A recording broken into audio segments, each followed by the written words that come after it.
భారతీయ cinema market గురించి చర్చిస్తే అది బాహుబలికి ముందు, బాహుబలి తరువాత అని రెండుగా విభజించాల్సిందే.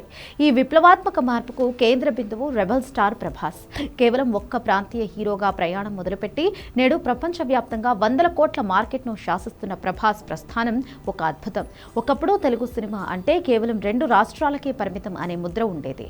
కానీ ప్రభాస్ ఆ సరిహద్దులను శాశ్వతంగా చెరిపేశారు.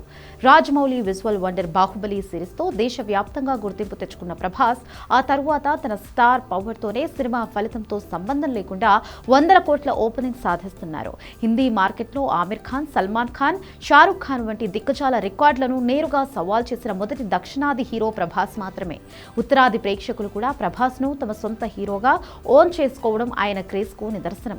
భారతీయ చలనచిత్ర చరిత్రలో 2 వేర్వేరు చిత్రాలతో అంటే బాహుబలి 2, కల్కి 2898 AD సినిమాలతో 1000 కోట్ల మార్కెట్ను దాటిన ఏకైక తెలుగు హీరోగా ప్రభాస్ సరికొత్త చరిత్ర సృష్టించాడు.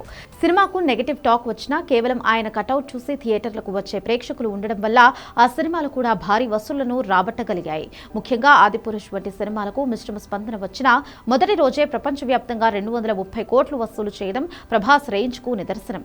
కేవలం మాస్ మసాలా చిత్రాలకే పరిమితం కాకుండా విభిన్నమైన జానర్లను టచ్ చేయడం ప్రభాస్ ప్రత్యేకత. సలార్, కల్కి వంటి సినిమాలే ఇందుకు నిదర్శనం.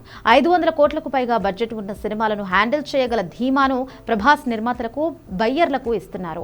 హాలీవుడ్ స్థాయి విజువల్స్ ఉన్న సినిమాలకు ప్రభాస్ ఒక గ్లోబల్ ఫేస్ గా మారిపోయాడు. రాబోయే రోజుల్లో స్పిరిట్, సలార్ 2, కల్కి 2 వంటి చిత్రాలతో ప్రభాస్ మరికొన్ని సరికొత్త రికార్డులను సృష్టించడం ఖాయంగా కనిపిస్తోంది.